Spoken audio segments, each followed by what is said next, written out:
Hey guys, welcome back to my new video. तो आज हम करेंगे महाजनपद, जो कि खान सर के नोट से करेंगे। चलिए हम शुरू करते हैं। महाजनपद 6वीं शताब्दी ईसा पूर्व अखंड भारत में द्वितीय नगरीकरण प्रारंभ हो गई थी, जिसे महाजनपद कहते हैं। प्राचीन भारत में राज्य के प्रशासनिक इकाइयों को महाजनपद कहा जाता है। कुछ राज्यों का वर्णन उत्तर वैदिक काल से मिलता है। इसका समय अवधि 600 ईसा पूर्व से 340 ईसा पूर्व तक माना जाता है। इसका प्रमुख भाषा संस्कृत एवं प्राकृत है। इसका शासन व्यवस्था गणराज्य राजतंत्र था।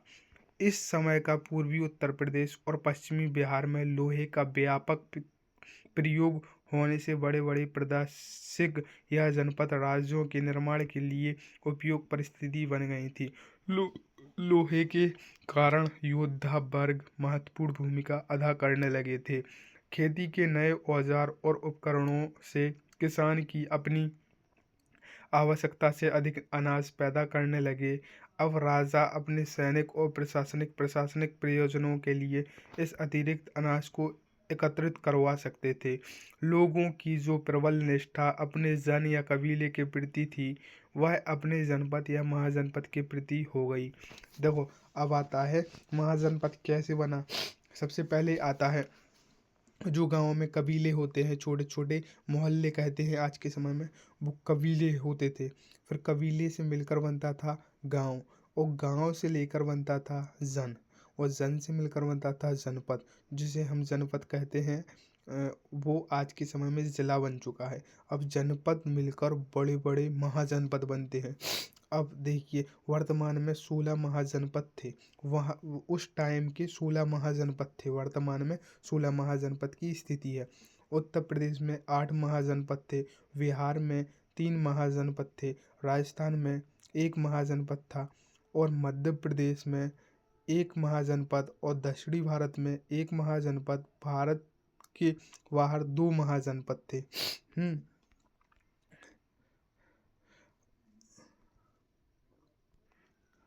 चलिए, भारत के बाहर 2 महाजनपद थे, और दक्षिण भारत में 1 महाजनपद था। अब देखिए, अपन इन पूरे 16 महाजनपदों को अच्छे से चर्चा करते हैं। बौद्ध ग्रंथ अगुंतर निकाय तथा जैन ग्रंथ भगवती सूत्र में 16 महाजनपद की चर्चा है, जो निम्नलिखित थे। गंधार, जिसकी राजधानी थी तक्षशिला, जो आज के समय में कहाँ पर है? पाकिस्तान, रावलपिंडी व पेशावर में है। कंबोज, राजपुर इसकी राजधानी थी। राजौरी व हाजरा क्षेत्र उत्तर प्रदेश में। मत्स्य या मत्स्य, यह इसकी राजधानी विराटनगर थी। और ये आधुनिक नगरों जयपुर का सीमावर्ती क्षेत्र राजस्थान था। कुरु कुरु इंद्रप्रस्थ, इस समय दिल्ली कहा जाता है। दिल्ली, मेरठ, हरियाणा के आसपास का क्षेत्र। सूरसेन, मथुरा इसकी राजधानी थी। मथुरा उत्तर प्रदेश। कौशल की श्रावस्ती थी, जो आज के समय में फैजाबाद, गोंडा, बहराइच उत्तर प्रदेश में है। पंचाल, कंपिल, अहिंछत्र, बरेली, बदायूं, फर्रुखाबाद उत्तर प्रदेश। चेदी, शक्तिमाती, बुंदेलखंड उत्तर प्रदेश। वंश या वंश, कौशाम्बी, इलाहाबाद एवं मिर्जापुर जिले उत्तर प्रदेश। काशी, वाराणसी के आसपास के क्षेत्र को उत्तर प्रदेश में आता है। मल्ल, कुशावती या कुशीनगर उत्तर प्रदेश।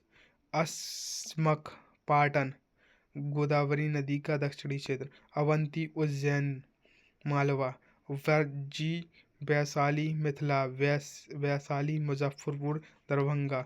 अंग, चंपा, भागलपुर, मुंगेर बिहार में। मगध, गिरिव्रज। पटना, गया, नालंदा। गंधर महाजनपद पाकिस्तान में था। इसकी राजधानी तक्षशिला का केंद्र थी। विश्व की प्राचीनतम विश्वविद्यालय है गंधार। आसम दक्षिण भारत का एकमात्र महाजनपद था, जो गोदावरी नदी के तट पर था। उत्तर प्रदेश का मल्ल महाजनपद गणराज्य था। बिहार का वज्जी महाजनपद एक गणराज्य था। वज्जी की राजधानी वैशाली में लिच्छवी गणराज्य का शासन था, जो पूरे विश्व का सबसे पुराना गणराज्य था। यह कुल 8 कुलों का एक संघ था।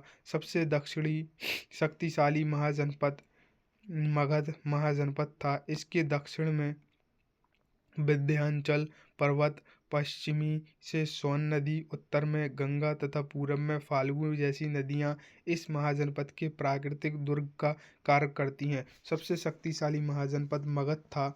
जो महाजनपद था इसके दक्षिण में विंध्याचल पर्वत, पश्चिमी में सोन नदी, उत्तर में गंगा, पूरब में फाल्गु जैसी नदियां इस महाजनपद के प्राकृतिक दुर्ग का कार्य करती हैं। राजस्थान के मरुस्थलीय क्षेत्र में स्थित एकमात्र महाजनपद मत्स्य था। चंपा का प्राचीनतम नाम मालिनी है। महात्मा बुद्ध ने अपना सर्वाधिक उपदेश कौशल की राजधानी श्रावस्ती में दिए। मल्ल की राजधानी कुशीनगर में महात्मा बुद्ध का महापरिनिर्वाण हुआ। महात्मा बुद्ध के समकालीन अवंती के शासक राजा चंद्रपाद्याय थे। अंग की पहली चर्चा अथर्ववेद में किया गया। मगध महाजनपद पर 7 राजवंशों ने शासन किया। अब जो मगध महाजनपद पड़ा अपन ने, देखिएगा, जो मगध की राजधानी गिरिव्रज राजगृह जो आज के समय में पटना, गया, नालंदा है, उसके 7 राजवंश ने शासन किया। कुल 7 राजवंश ने, जिसकी ट्रिक है हासिन मशूक सा। ये अच्छे से ध्यान रखना। हासिन मशूक सा। एक आप नोटबुक ले लें, उसमें ये नोट कर सकते हैं। हासिन मशूक सा, ये बहुत बढ़िया ट्रिक है। ये मैं भी नोट कर रहा हूँ। हासिन मशूक सा। हा से हो गया हर्यक, सा से हो गया शिशुनाग, ना से हो गया नंद, माँ से हो गया मौर्य वंश, सा से हो गया सुगवंश, का से हो गया कंठ वंश और सा से हो गया सातवाहन वंश। ये ट्रिक आपको बहुत ही ज़्यादा काम में आने वाली है। चलिए, आज की हमारी क्लास यहीं पर कंप्लीट हुई और अगली क्लास होगी हर्यक वंश, जो कि नेक्स्ट क्लास में होगा। ठीक है, tata, bye bye. Like share subscribe करना बिल्कुल भी ना भूलें।